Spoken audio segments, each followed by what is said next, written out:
Assalamualaikum warahmatullahi wabarakatuh. Saya perwakilan dari kelompok 8 akan menyampaikan materi tentang kepemimpinan, kekuasaan, dan politik. Definisi kepemimpinan. Robbins mengatakan bahwa kepemimpinan adalah kemampuan mempengaruhi suatu kelompok ke arah pencapaian atau tujuan. Pendapat ini memandang semua anggota kelompok atau organisasi sebagai satu kesatuan, sehingga kepemimpinan diberi makna sebagai kemampuan mempengaruhi semua anggota kelompok atau organisasi agar bersedia melakukan kegiatan atau bekerja untuk mencapai tujuan kelompok atau organisasi. Teori kepemimpinan. Teori sifat kepemimpinan. Menurut Robin dan Judge, teori kepemimpinan berdasarkan sifat adalah teori yang mempertimbangkan kualitas dan karakteristik pribadi yang membedakan pemimpin dan bukan pemimpin. Contoh dari sifat ini adalah berwibawa, berani mengambil resiko, jujur, adil, mempunyai kemampuan untuk mempengaruhi orang lain, memperhatikan kepentingan bawahan, mempunyai visi yang realistis, dan sebagainya. Teori perilaku kepemimpinan. Teori ini berfokus pada perilaku para pemimpin daripada karakteristik mental, fisik, dan sosial mereka. Keberhasilan seorang pemimpin ditentukan oleh perilakunya dalam melaksanakan fungsi-fungsi kepemimpinan. Perilaku kepemimpinan tampak dari cara melakukan pengambilan keputusan, cara memerintah atau instruksi, cara memberikan tugas, cara berkomunikasi, cara mendorong semangat bawahan, cara membimbing dan mengarahkan, cara menegakkan disiplin, cara memimpin rapat, menegur dan memberikan sanksi. Teori kontingensi. Teori kepemimpinan yang telah diuraikan sebelumnya diberlakukan asas-asas umum untuk semua situasi.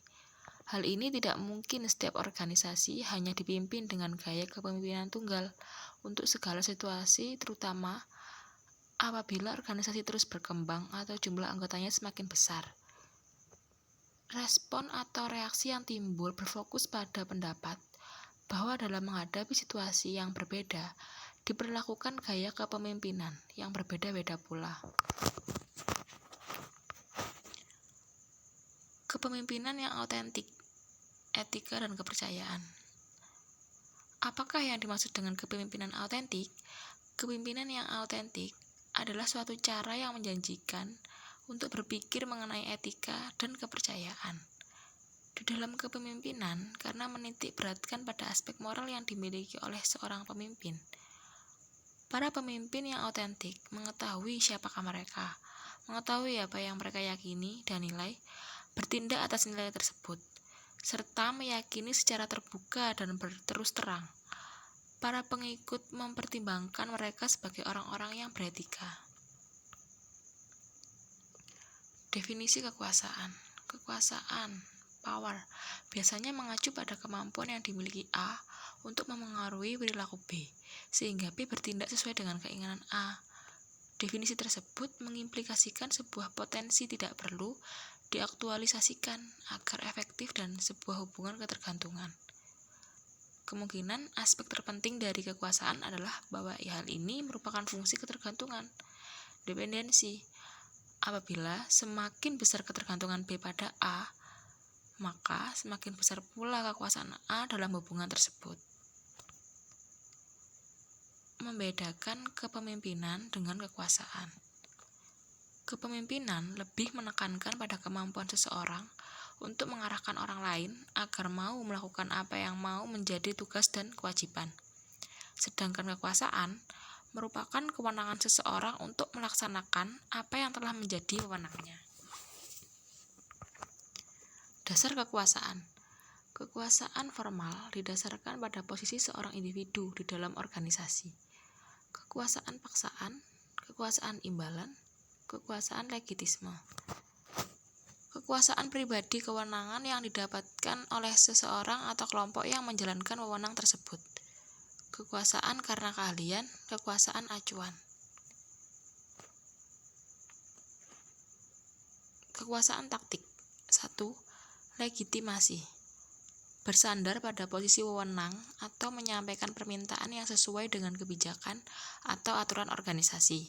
2. Bujukan yang rasional. Menyajikan argumen-argumen yang logis dan bukti-bukti nyata untuk memperlihatkan bahwa sebuah permintaan tersebut wajar. 3.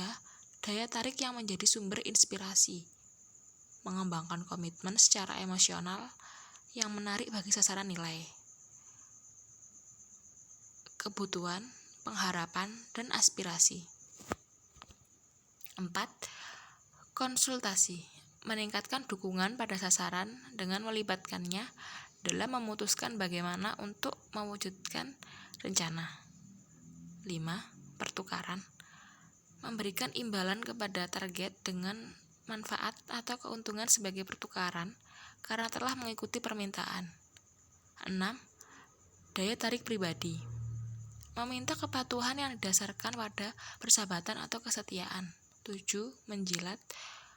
Dengan menggunakan bujukan, pujian, atau perilaku yang ramah sebelum membuat permintaan. 8. Tekanan. Dengan menggunakan peringatan, permintaan yang diulang-ulang, dan ancaman. 9. Koalisasi. Membuat daftar tujuan atau dukungan dari orang lain untuk membujuk target agar menyetujuinya. Politik kekuasaan beraksi. Definisi dari politik organisasi. Perilaku politik, yaitu aktivitas yang tidak dipersyaratkan sebagai bagian dari peranan formal seseorang dalam organisasi, tetapi yang mempengaruhi atau berupaya untuk mempengaruhi distribusi keuntungan dan kerugian di dalam organisasi. Realitas politik. Faktor yang paling penting yang mengarah pada politik di dalam organisasi adalah realisasi bahwa sebagian besar dari kenyataan digunakan untuk mengalokasikan sumber daya yang terbatas terbuka untuk diinterpretasikan. Karena keputusan yang paling penting harus diambil dalam keadaan yang tidak pasti. Orang-orang di dalam organisasi akan menggunakan setiap pengaruh yang mereka mampu untuk mencemari kenyataan demi mendukung tujuan dan kepentingan mereka. Hal tersebut menciptakan aktivitas yang disebut dengan bermain politik. Faktor-faktor yang mempengaruhi perilaku politik. 1. Faktor individu. Pengawasan diri sendiri yang tinggi. Tempat kendali secara internal, kepribadian match yang tinggi, investasi organisasional, alternatif pekerjaan yang dipandang, ekspektasi atas keberhasilan. 2. Faktor organisasi. Realokasi sumber daya, peluang promosi, kepercayaan yang rendah, peranan yang tidak jelas, sistem evaluasi kinerja yang tidak jelas, pelaksanaan pemberian imbalan yang tidak beresiko, tekanan kinerja yang tinggi, para manajer senior yang mementingkan diri sendiri. Sekian presentasi dari kelompok 8. Wassalamualaikum warahmatullahi wabarakatuh.